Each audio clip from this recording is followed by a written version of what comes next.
Hello students. Last class में हमारा second chapter complete हो गया था। सेकंड चैप्टर की एक्सरसाइज हमने पूरी कर ली थी। अब हम आज थर्ड चैप्टर स्टार्ट कर रहे हैं। थर्ड चैप्टर है फंक्शंस इन एक्सेल। ये चैप्टर बहुत इम्पोर्टेंट है, इसको आप ध्यान से करना एग्ज़ाम पर्सपेक्टिव से और आपके प्रैक्टिकल नॉलेज के पर्सपेक्टिव दोनों से ही बहुत इम्पोर्टेंट चैप्टर है ये। फंक्शंस इन एक्सेल, इसमें पहले तो अभी थोड़ा शॉर्ट में समझते हैं कि एक्सेल में फंक्शंस क्या होते हैं। जैसे एक्सेल आपने यूज़ किया होगा, एक्सेल में वर्कशीट होती है, वर्कशीट जिसमें पेज होता है ना, वो कई सेल्स में बटा होता है। तो उन सेल्स में हम कुछ भी न्यूमेरिकल डाटा एंटर कर सकते हैं। फिर उस न्यूमेरिकल डाटा को जैसे आप कैलकुलेटर में प्लस माइनस परसेंटेज और कई तरह के फंक्शंस लगा सकते हैं, वैसे ही इसमें एक्सेल में भी लगा सकते हैं। तो ये एक्सेल्स में हम बहुत इजीली कैलकुलेशन और ये डाटा का एनालिसिस कर सकते हैं, इसलिए ये बहुत इम्पोर्टेंट टॉपिक है।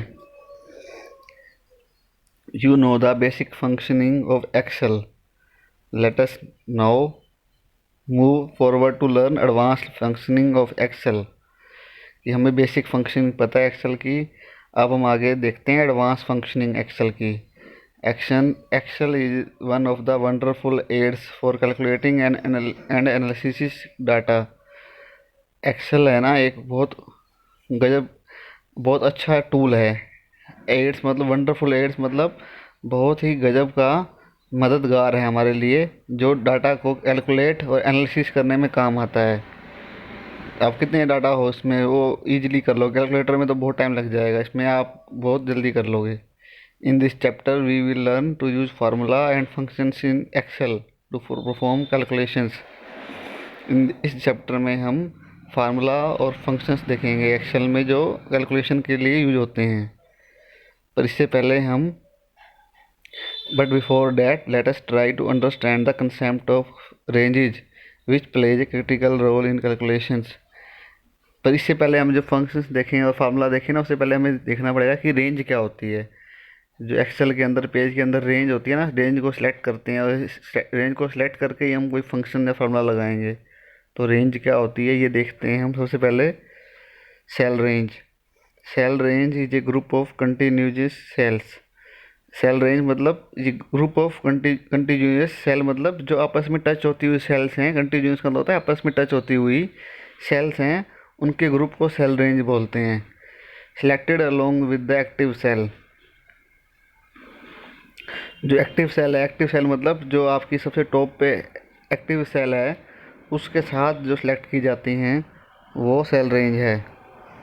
Forming a rectangular block of cells, मतलब आप नीचे फिगर में देख रहे हो कि एक रेक्टेंगुलर ब्लॉक बन गया, हमने सेलेक्ट किया, एक रेक्टेंगुलर सा ब्लॉक बन जाता है। हम सेलेक्ट करते हैं जब रेंज को, इसमें हम रेंज में कुछ फ्यू सेल्स भी हो सकती हैं, एक पूरी रो भी हो सकती है, एक पूरा कॉलम भी हो सकता है और एक पूरी वर्कशीट भी हो सकती है। और हम you can perform various operations on the cell range contents like copying, moving, deleting, applying, cell formatting etcetera. हम इस पर कई ऑपरेशन कर सकते हैं सेल रेंज पे। हम पहले सेल रेंज सेलेक्ट कर लेंगे पेज के अंदर माउस से या कीबोर्ड से, वो हम देखते हैं आगे कैसे करना है। हम पहले सेलेक्ट करेंगे रेंज को, फिर उसके बाद रेंज करने के बाद सिलेक्ट, हम उस पर कई ऑपरेशंस कर सकते हैं, जैसे कॉपी कर सकते हैं, उसको मूव कर सकते हैं, डिलीट कर सकते हैं और सेल की फॉर्मेटिंग अप्लाई कर सकते हैं। सेल की फॉर्मेटिंग जैसे उसका कलर चेंज करना है, उसका डिज़ाइन चेंज, फ़ॉन्ट चेंज करना है, ये फॉर्मेटिंग हो सकती है। तो ये सब करने से पहले हमें सेल रेंज सेलेक्ट करनी पड़ेगी। तो सेल रेंज सेलेक्ट कैसे करते हैं? Selecting a range, the active cell is always the selected cell. Active cell क्या होती है? जिस पे आपका माउस है ना, जिस पे कर्सर है, जिस पे कर्सर है, जिस पे जिस ब्लॉक में कर्सर है वो एक्टिव सेल होती है। और उसको कोई भी सेल को सिलेक्ट करने के लिए, एक्टिव करने के लिए क्या करना है? बस क्लिक करना है उस पर क्लिक करते ही माउस से वो एक्टिव हो जाती है, मतलब उस पर कर्सर आ जाएगा, वो एक्टिव हो जाएगी। अगर आपको एक से ज़्यादा ही सेल सेलेक्ट करनी है, रेंज सेलेक्ट करनी है, तो कैसे करेंगे?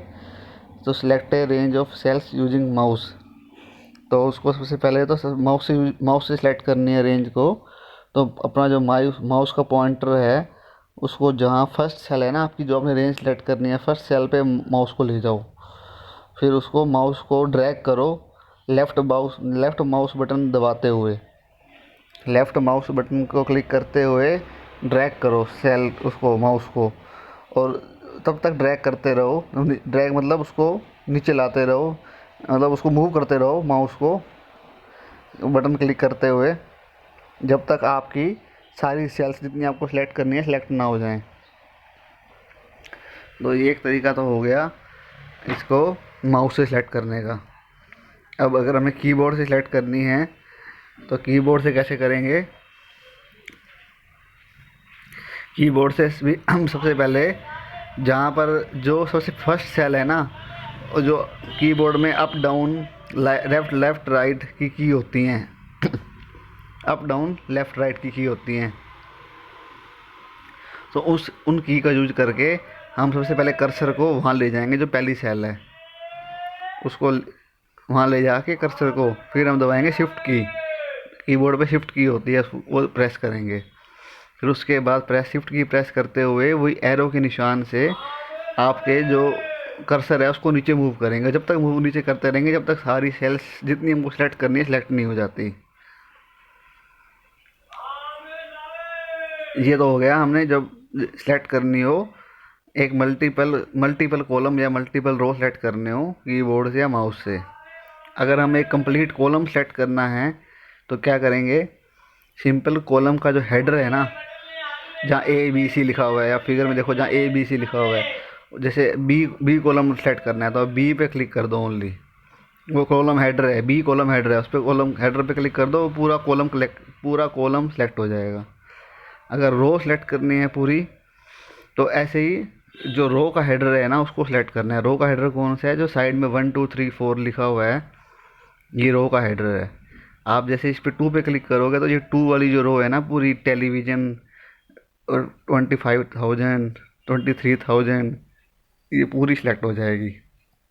इस तरह से हम एक कॉलम और एक रो सेलेक्ट कर सकते हैं। और हमें पूरी वर्कशीट, ये जो हमारे सामने पूरी वर्कशीट है उसको सिलेक्ट करना है, तो हम क्या करेंगे? क्रॉस सेक्शन को क्लिक करेंगे माउस से। क्रॉस सेक्शन कौन सा होता है? जहाँ पर ये ए और 1, जहाँ रो हेडर और कॉलम हेडर आपस में मिल रहे हैं ना, वो रो सेक्शन है। बिल्कुल लेफ़्ट कॉर्नर पे है, वहाँ पर देखो आप 1 से ऊपर है और ए से साइड में है, ए से लेफ़्ट में है और 1 से टॉप में है। वो उसको आप सेलेक्ट क्लिक करोगे तो पूरा का पूरा वर्कशीट आपका सेलेक्ट हो जाएगा। ये फिगर में दिखा रखा है, ये देखो। ये कॉलम को सिलेक्ट करने के लिए इन्होंने डी को सिलेक्ट किया, डी को सिलेक्ट करके इन्होंने पूरे कॉलम, डी वाले पूरे कॉलम को सिलेक्ट कर लिया, ये पूरी रेंज सेलेक्ट होगी। अच्छा, रो को सिलेक्ट करना है तो इन्होंने 3 को सिलेक्ट किया, 3 के आगे जो भी है ये टोस्टर ये और 8,000 7,500 ये सब सिलेक्ट हो गया। और पूरी रो सेलेक्ट, पूरी वर्कशीट सेलेक्ट करनी है तो पूरी वर्कशीट सेलेक्ट करने के लिए क्रॉस सेक्शन, ये देखो ये फिगर पे दिखा रखा है, ये सिंबल सा दिखा रखा है, क्रॉस सेक्शन 1 से ऊपर है और ए से लेफ्ट में है। ये करते ही पूरी की पूरी वर्कशीट सेलेक्ट हो गई।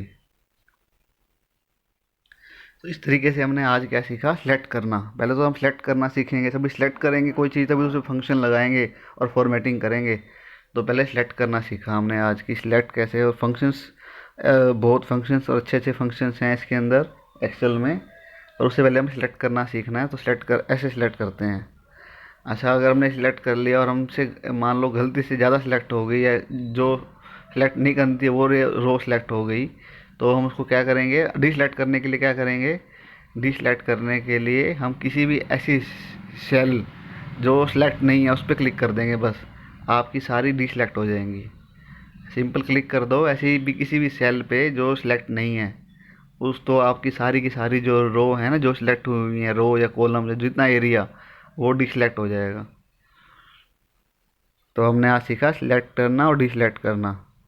अब हम कल से देखेंगे फार्मूला। तो आप इसका ना प्रैक्टिस करना, अगर आपके पास सिस्टम है घर पे, लैपटॉप है या डेस्कटॉप है, तो आप इसको ज़रूर ट्राई करना, ये प्रैक्टिस करने से ही आपको पक्का होगा।